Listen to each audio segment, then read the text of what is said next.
Saya Henriana Saputra mau mencoba sedikit presentasi terkait rekayasa perangkat lunak. Oke, di sini ada UTS-nya itu case-nya menyusun skenario untuk mengatur urutan penjelasan agar terbentuk narasi cerita yang baik dan menjadi satu kepaduan. Sebelumnya susunan ini sudah benar gitu ya. Menentukan metode gitu ya. Di sini ada relevankah metode SDLC waterfall untuk digunakan dalam membangun suatu aplikasi yang belum matang bisnis prosesnya gitu. Yang kedua ada apa yang dimaksud dengan teknik analisis pendekatan terstruktur dan teknik analisis pendekatan objek. Yang ketiga apa kegunaan dari use case diagram. Lalu yang keempat itu sejauh mana kepentingan sistem requirement analisis ini dalam suatu proses rekayasa perangkat lunak dan bagaimana tahapan sistem requirement ini jika diabaikan gitu. Nah, di sini proses susunannya belum benar ya. Apakah kita coba di sini susunan yang benar itu seperti ini gitu ya. Yang pertama itu ada kepentingan analisis, kepentingan analisis kebutuhan sistem dan konsekuensinya jika diabaikan. Nah, yang pertama kepentingan analisis kebutuhan sistem ya. Ini adalah fase awal dari proses software engineering dan digunakan agar pengembangan software terhindar dari kegagalan yang disebabkan oleh kebutuhan pengguna yang nggak lengkap, nggak konsisten, kesalahan spesifik, atau miskom antara developer dan klien. Nah, menurut saya ini step awalnya ya. Karena fase ini mengubah ide bisnis menjadi spesifikasi teknis yang jelas gitu ya, menjadikan fondasi utama bagi semua fase pengembangan selanjutnya, desain, coding, dan pengujiannya. Oke, selanjutnya apa konsekuensinya jika tahap analisa kebuatan ini diabaikan ya? Kemungkinan besar akan terjadi hal-hal berikut jika diabaikan ya. Produk-produk yang dibuat salah gitu ya, tidak sesuai dengan tujuan bisnis karena tidak ada analisa kebutuhan si user, kita nggak tahu maunya klien ini seperti apa gitu ya. Terus adanya biaya perbaikan yang sangat mahal karena kita nggak tahu, mungkin tidak sesuai, jadi kita harus merevisi dan itu memakan biaya yang lebih besar gitu ya. Ada lagi scope creep. Scope creep apa? Karena kita nggak mengetahui kebutuhannya, jadi ketika kita buat user ini, klien ini akan terus minta nambah feature secara terstruktur, secara tidak terstruktur karena di awal tadi tidak ada deal-dealannya mau seperti apa aplikasinya gitu ya.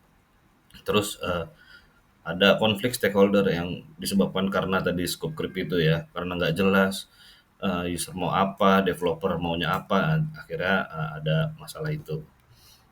Oke, step kedua itu setelah kita sudah mengetahui maunya klien seperti apa, kita menggunakan teknik analisis pendekatan terstruktur dan pendekatan objek untuk langkah selanjutnya ya.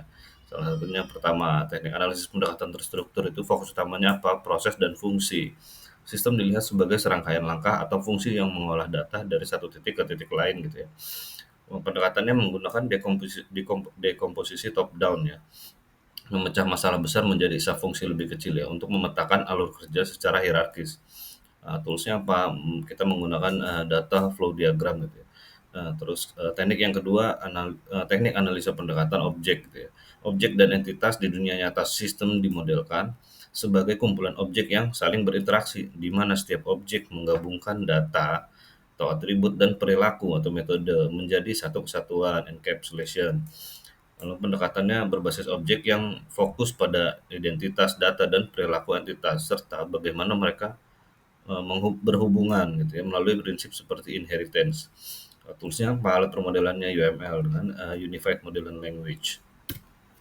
Nah, terus setelah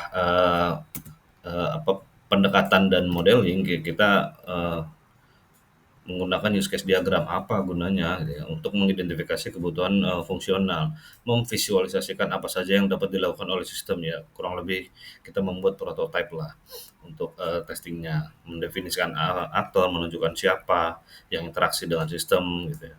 Menentukan batasan antar sistem yang akan dikembangkan dengan lingkungan luarnya gitu ya.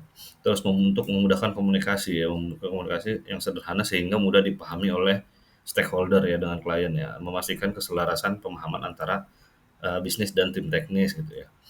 Nah, terus Keempat itu kita menentukan mau menggunakan, metode apa ya. Kalau tadi pertanyaannya apakah relevan gitu ya metode SDLC waterfall untuk aplikasi proses bisnis yang belum matang, menurut saya ini tidak relevan gitu ya. Heeh, karena, beresiko tinggi gitu ya untuk digunakan membangun, proses bisnis yang belum matang gitu ya atau masih suka berubah di tengah jalan gitu ya. Alasannya apa? Karena, waterfall ini, pendekatannya menggunakan, prediktif gitu ya, yang sangat linear. Metode ini menuntut agar semua kebutuhan sistem ditetapkan di awal gitu ya, ditetapkan, dikomunikasikan, dan disetujui di awal.